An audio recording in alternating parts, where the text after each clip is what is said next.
A major upgrade planned for the Bridgetown Sewage Treatment Plant. The Immigration Department reducing the need for people to visit the office to access services.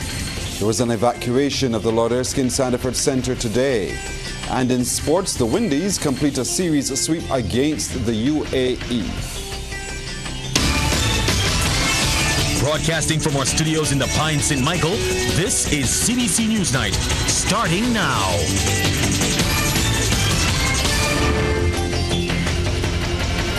Good evening, I'm Pearson Boeing. A major upgrade is now in the works at the island's main wastewater plant, and one of the main aims of the $100 million project is to improve the island's resilience in the face of droughts and other climate risks by boosting the island's water reserves by producing reclaimed water. Shane Seeley has the story. Reclaimed water is the new phrase now used to describe what the Bridgetown Sewage Treatment Plant will be producing in about 5 years. By that time, the facility will be upgraded from a secondary to tertiary treatment plant under the RS, Reduce, Reuse, Recycle for Climate Resilience Wastewater Systems in Barbados project, better known as the 3R Cruise project. It means the treatment process for wastewater here will now see the production of millions of gallons of reclaimed water with a quality that matches or even surpasses that of potable water. But General Manager Keith Roy Halliday assures it will only act as a secondary water resource. The upgrade contributes significantly to the realization of SDG 6, and it is known that approximately 99% of our population has access to green drinking water, to clean drinking water. However, in order to ensure that water is available for non-potable water purposes, this upgrade is vital to preserve our potable water services or potable water sources. Mr. Halliday also revealed the positive impact expected for the wider economy going the route of reclaimed water. It strengthens the utility of water services and addresses water supply and demand challenges. A structured and efficient tertiary wastewater facility is essential to providing reliable water services to households and maintain the economic viability of industries that depend on water, such as fisheries, tourism, construction, and agriculture. The tertiary treatment upgrade also helps in building resilience to climate shocks with the installation of more solar photovoltaic systems to power the BWA network. Dr. Colin Young, the executive director of the 5Cs, one of the BWA's partners on the project, explains. We hope that, knock on wood, that we don't get another Elsa in Barbados anytime soon, but in the event that you do, what we want to see is that these investments actually improve the outcome of the people of Barbados. And so under the WSRN, we're installing solar PV systems that will back up the pumping stations you have, such that if the power of Barbados Light and Power goes down, that we will still have backup power to pump water to your households and to essential businesses and communities. That is how we build resilience. Now, government recently passed the Water Reuse Act to support ventures such as this. Supporting moves for the upgrades, Minister in the Prime Minister's office, Senator Dr. Chantal Munro-Knight, says this forms part of the mission of the Mia Motley-led administration to ensure no one is left behind in the provision of water.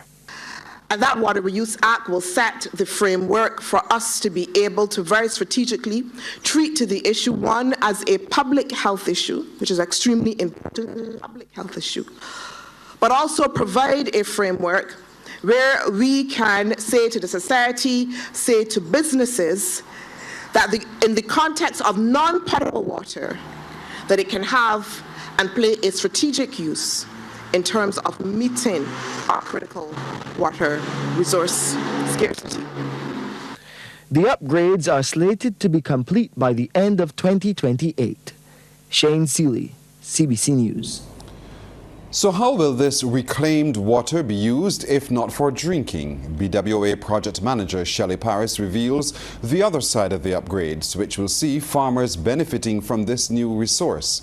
The project, to be co-financed by the CARICOM Development Fund, will see the development of decentralized wastewater and treatment systems. at the Bellevue and Bell Tenantry locations. And we'll also be looking at, move forward to the next slide, the installation of a 9-kilometer pipeline, which will facilitate water being available for irrigation for agriculture, and as well as aquifer recharge via some infiltration wells that will be installed. Well, people accessing services provided by the Immigration Department will no longer have to visit its office to conduct their business.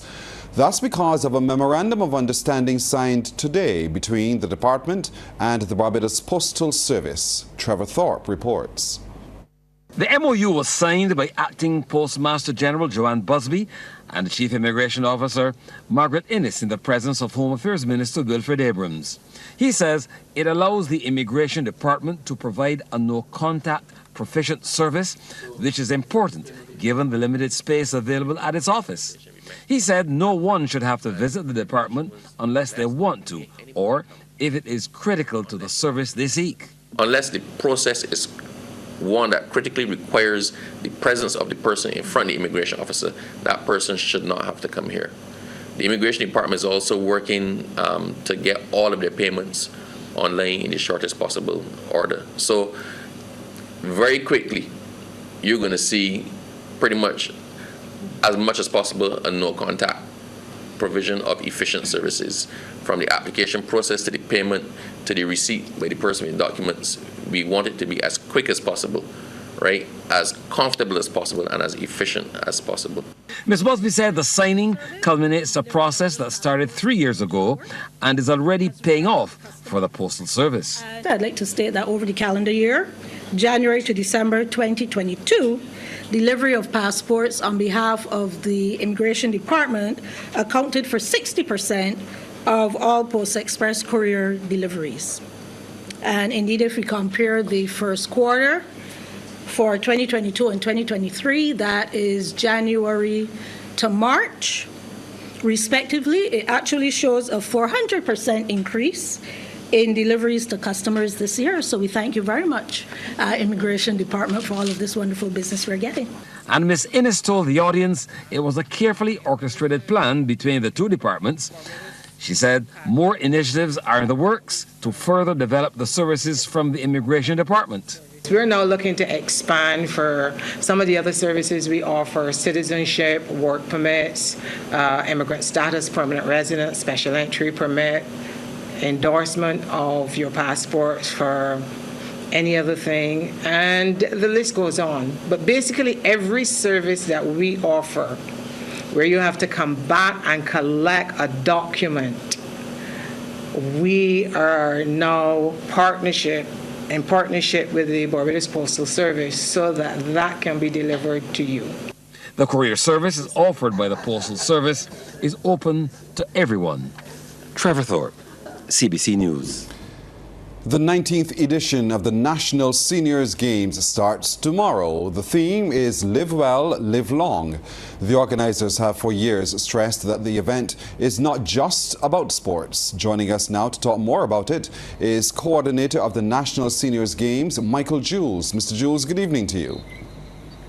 Hi, good evening, Pearson, and good evening to Barbados. Thank you for joining us. The games start tomorrow. When we hear about those games being about more than just sports, the question is, what are you trying to achieve? Well, Pearson, as you rightly said, this is the 19th edition of the games, and really and truly, the ministry is all about active aging. So there's an active aging policy in place, and that has been in place from the inception of the games to encourage seniors to adopt a healthy lifestyle. So you're going after that as developing a healthy lifestyle among our seniors. Is there anything else that you believe the games over the years have been able to achieve?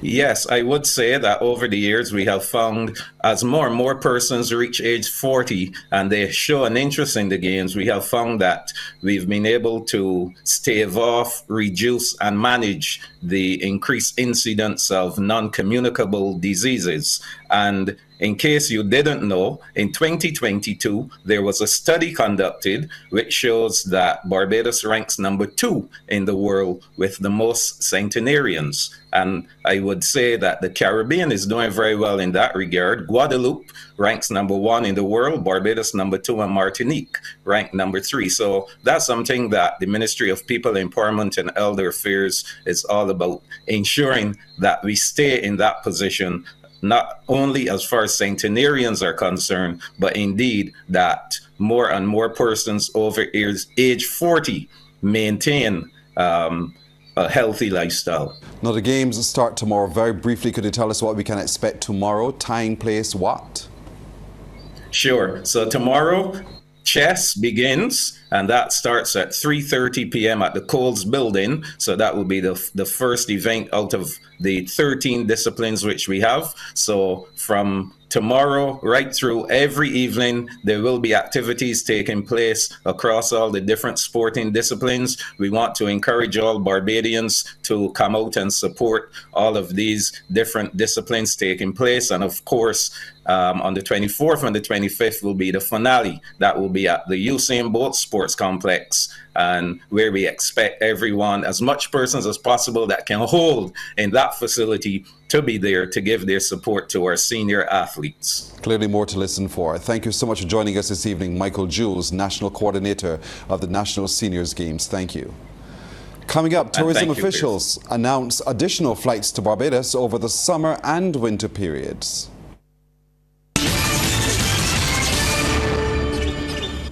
There are good signs for tourism coming out of the U.S. market over the next few months. Tourism and International Transport Minister Ian Gooding-Edgell gave an update on the sidelines of Caribbean Week, a forum for tourism players hosted in New York by the Caribbean Tourism Organization. He is reporting an increase in the number of daily flights out of the U.S., particularly Miami, during the summer. Both JetBlue and American Airlines are expanding service to Barbados, responding to increased travel demand with additional flights. American Airlines, for late summer travel, American Airlines will be adding an additional daily flight servicing Miami to Barbados. That starts from August 15th to September the 5th of this year. Currently, American Airlines has twice daily service from Miami to Barbados. Therefore, this additional flight will increase Miami to 3 times daily.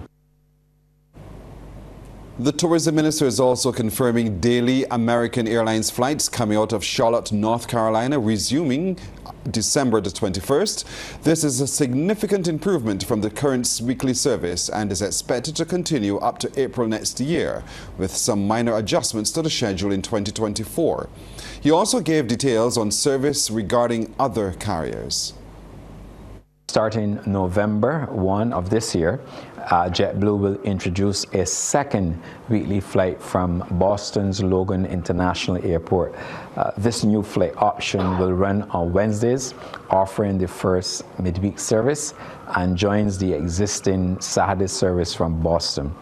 In respect of United Airlines, as you may know, United Airlines recently announced plans to extend their service to Barbados from Newark and Washington, D.C. through summer of next year. This expanded airlift will commence 2 months early and will begin from September the 30th of this year for Newark, New Jersey, and October 29th, a month early from Washington, D.C. Minister Gooding-Edgell also revealed big news regarding the Wyndham Hotel set to open its doors to visitors later this year. He reports the resort, which is located on the property of the old Sam Lord's Castle, will be the flagship for the hotel chain in the Caribbean and Latin America. A triggered fire alarm caused the evacuation of the Lloyd Erskine Sandiford Centre just after 1 this afternoon. Wendy Burke has the details. The Lloyd Erskine Sandiford Centre was filled with hundreds of people who had to be evacuated swiftly after the alarm went off. Firemen were quickly on the scene with 2 tenders, ushering those hastily leaving the building to the requisite assembly points. Those exiting included some Bryden Stokes employees who were there for a team building event, as well as Ross University students and LESC staff. They complied with the directives from the firemen and LESC security. People who arrived afterwards found the gates locked and had to park nearby. The incident lasted about half an hour. Leading fire officer Roger Bourne was impressed with the level of compliance from those at the centre. All persons were accounted for. They were in the specific areas. The security had the building all locked down securely, and we were able to just function properly and without any hindrances at all. He said some contractors working on the building's AC triggered the fire alarm. We discovered that a third-party contractor was operating in the building, and which caused some excessive dust and some agents that triggered the alarm system, causing a total evacuation. He went on to say the work can continue once the necessary precautions are taken.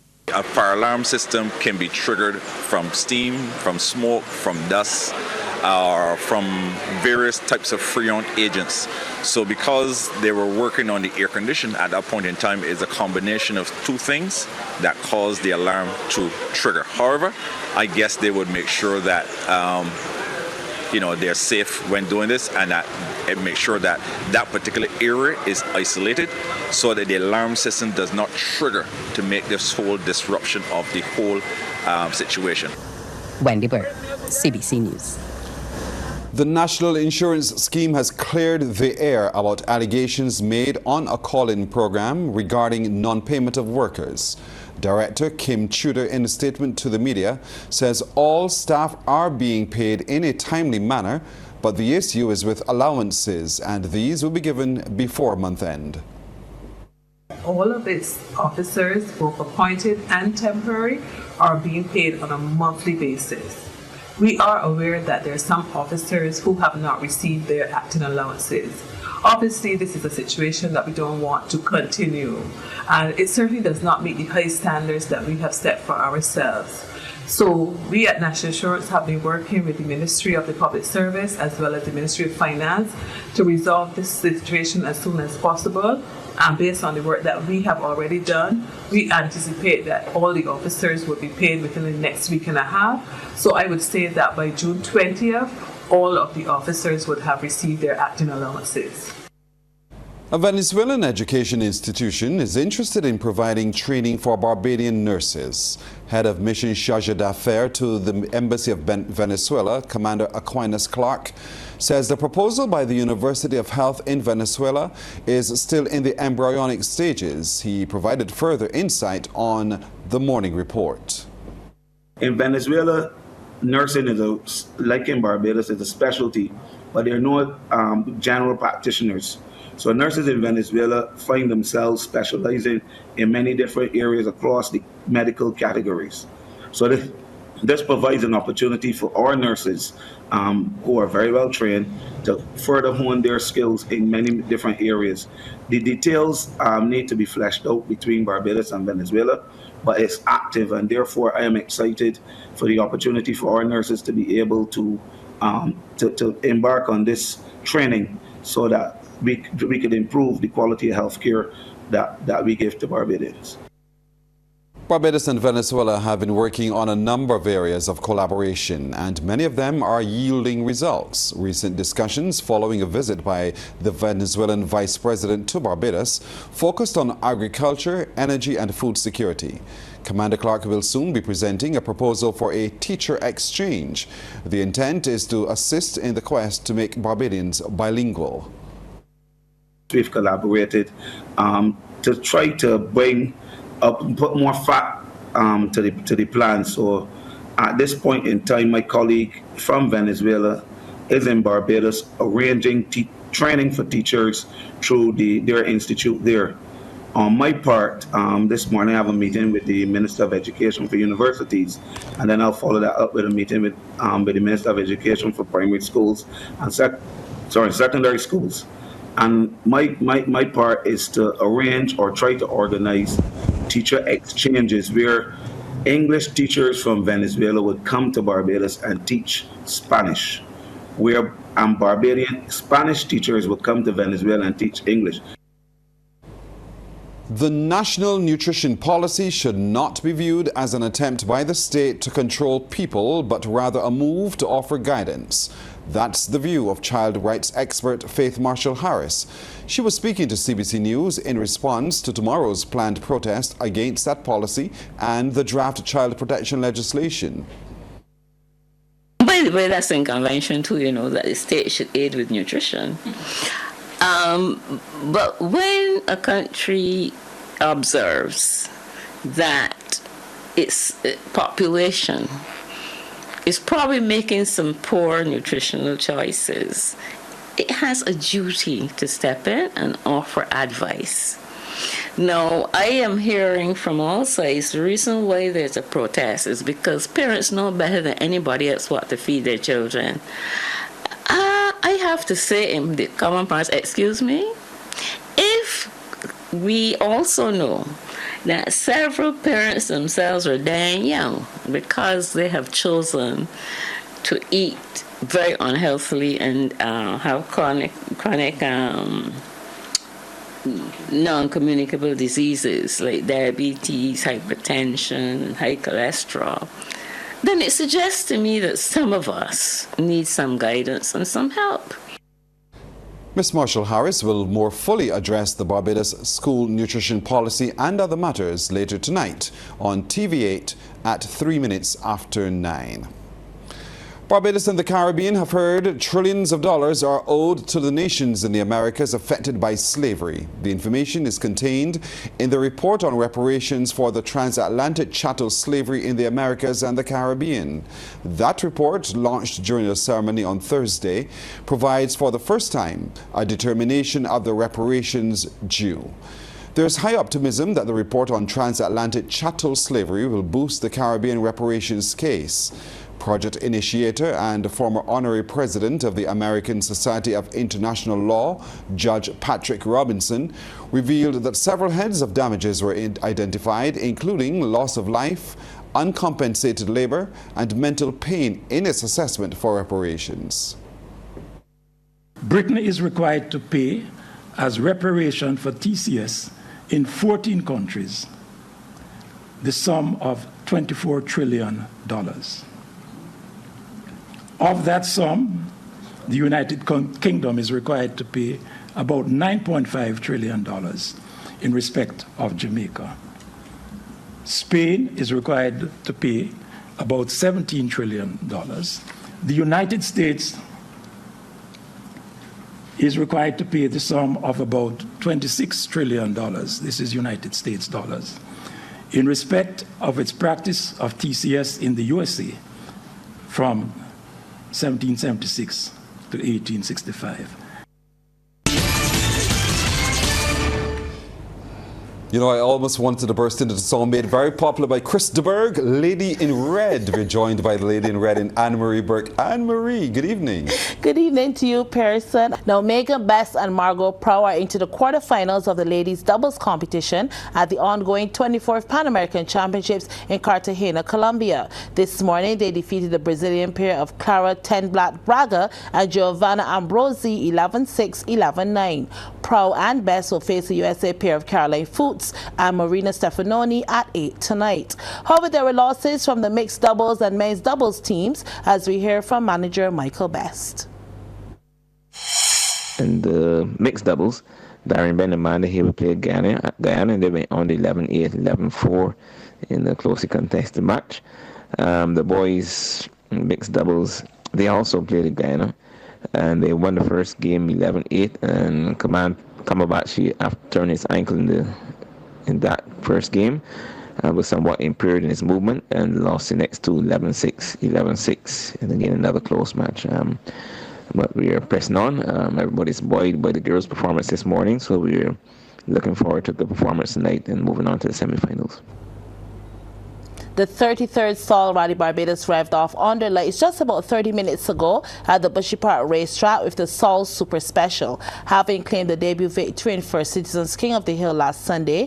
New Zealanders Hayden Paddon and John Kennard are the top seeds. Tonight's Super Special is being run in reverse order, meaning the cars from the lower classes are taken to the track first. But when the stages get going tomorrow morning, Paddon will lead the field away from the restart at Sol Spikestone at 9:45 a.m. in his Hyundai i20 R5. Top local driver Dane Skeet and his co-driver Tyler Mayhew were second last week in the Subaru Impreza WRC S12 will start behind Paddon.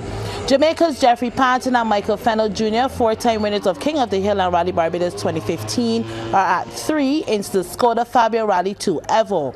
Zane Maloney, who returned home this week for a mid-season break from its FIA Formula 2 campaign, will start at 4 with co-driver Craig Yearwood in a Fabia Rally 2 Evo. 84 crews are on the final running order, with 47 being overseas competitors and a record 21 females. Tomorrow's stages will be in the north of the island in Pickering's, Sailor Gully and Darkhole, while on Sunday it heads to the east to Padmore, Kendall and Malvern. In business tonight, another master blender collection has been launched at Mount Gay. Managing Director Antoine Couvrier says he's impressed by how the limited supply collections perform on the market.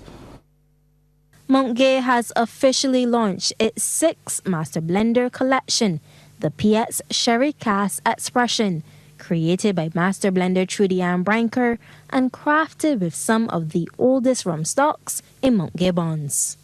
What you see here is a blend of pot and column distilled rums, all over 20 years. There has been no color addition, no chill filtration, no adulteration of this rum. What we have is a slow dilution to get to the optimal 45% that we have here, a lovely color, and a perfect finish in Pedro Jimenez sherry barrels. So let's go in for the nose. At the launch of the collection at Mount Gay's distillery, guests were treated to a taste of the small batch rum, which Branker describes as a showcase of Mount Gay's best assets. It's not just the reserves, but it shows, our mastering of fermentation, distillation, maturation, specifically our oak management, and all these different facets that go into what we do. So whenever I make a master blender collection, it's really me inviting everyone into the bonds, inviting you into my lab, inviting you into my tastings, and really just, showcasing, I like to think of it, a collection of rums that really highlights, the history of Mount Gay. Managing Director Antoine Couvrier says demand has increased for master blender collections. This one in particular only has 4,200 bottles available for sale. Year after year, what we realize is that people are asking for it. And where, maybe at the beginning it took us 6 months to be sold out, now it's a matter of weeks. So the people, the client are very excited to discover this new edition. It will be launched in Singapore, London, Miami, and New York. Crystal Hoyt, CBC News. A Barbados-based fintech company is preparing to launch new digital currency to bridge the region's economies and create new markets for business. The complementary currency Carib Dollar by Carib Coin is expected to be introduced this year. Complementary currencies are alternative forms of currency that take various forms, including cash, digital, or hybrid mediums, and can be backed by different reserves. Founder and Chief Architect Dr. Jan Schroeder provided an update on the initiative during a webinar on exploring the potential of a complementary currency for the Caribbean. We're preparing our so-called MVP, minimal viable product. We want to transfer Carib Dollar between Jamaica and Barbados in this year. So what we're setting up at the moment is the technical infrastructure and the web apps to securely buy, sell, store, and issue and transfer Carib Dollar. The issuance infrastructure already works. This we have set up in the last 2 months. We're setting up a governance structure ensuring stability of Carib Dollar. Thanks a lot to the CTU, who is willing to help us in here and step in an advisory group to really help setting up Carib Dollar in a well-designed manner. We're setting up a 2-tier distribution system relying on existing payment service providers. Back into the sports world we go now. Once again, here's Anne-Marie Burke. And I'll start off with cricket news. Despite being led on first innings, India are still in with a chance to win the World Test Championship final against Australia. At the end of day 3 at the Oval in England, the Aussies have an overall lead of 296 with 6 second innings wickets in hand. Scores: Australia 469 and 123 for 4, India 296. Ajinkya Rahane top scored with 89. Day 4 starts at 5:30 a.m. and is live on MCTV Sports Match Channel 310. Now, with the Barbados Invitational and National Gymnastics competition set for tomorrow, preparation has been in high gear. CBC Sports visited one of the gyms to see how ready the gymnasts are. It's time to get the uneven bars routines right, the tumbling techniques intact, and fine-tune those elements of the floor routine. We're on the countdown for the 2023 Barbados Invitational and National Gymnastics competition, and the gyms across the island, the athletes have been putting in their final training sessions. We paid a visit to the Flip Gym Club in Wildy to see how their athletes are shaping up, and Coach Jelani Bruce says all is going to plan. We're going through our last set of fine-tuning adjustments for the girls before the Barbados Invitational. Right now it's really hot, so the girls are getting tired pretty quick, but apart from that, I'm not mad at what I'm seeing. In terms of the skill progression, girls have all their skills, and it's just a matter of fine-tuning and making sure that they're not giving their points away. We also got to hear from some of the young ladies who'll be flying the flag for Flip Gym. Right now we're all preparing for the competition that will be next week. And right now training has been a lot of hard work because it's not like jokes, it's serious for the competition. And we're mainly preparing for it. So everybody will be ready for the competition next week. Training has been pretty rough because the pressure of being chosen to be on the national team from this competition is pretty tough, and some people think gymnastics is a walk in the park, and it really is not. It's actually very hard, and you have to focus and study what you're doing properly. This is my fourth competition. I did 2 in Orlando and 1 in Tampa, and then I recently competed in Trinidad last month. So I kind of excited for this one because I just want to better my scores, and I really want to get on the national team because it's so good, so I'm really happy. So yeah. I'm very excited for this competition because we have been working harder for sure. I missed the few days because I was focusing on my exams, but I'm back and I'm ready to do even better than I was doing before. Along with Flip Gym, the other 2 local clubs set to compete are the Tumblebugs and Accra Flex. They'll be joined by 4 clubs out of Trinidad and Tobago and 1 from Antigua and Barbuda. With the local association looking to select a national junior team out of this competition, a number of disciplines are incorporated into the program, as we hear from Assistant Treasurer of the Barbados Amateur Gymnastics Association, Charmaine Walcott. We have an action-packed schedule planned for you guys starting from 9 a.m. We have about 3 sessions going with an exhibition session with one of our senior national team members and Pan Am Championship and Commonwealth team member Erin Pinder. She will be showcasing her skills on the evening as well. We have levels 1 to 8 in the competition, and we also have tumblers, which is a first for us. It's the first time we're having a tumbling competition, and we're really looking forward to seeing Barbadians come out and support this venture.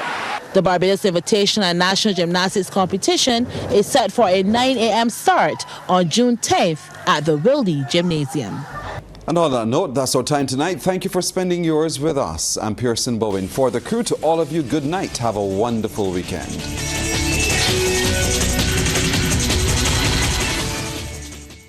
Thanks for visiting us. Now, if you want to see more stories like this one, like and subscribe to our YouTube channel. And you can always go to cbc.bb for the latest news and current affairs.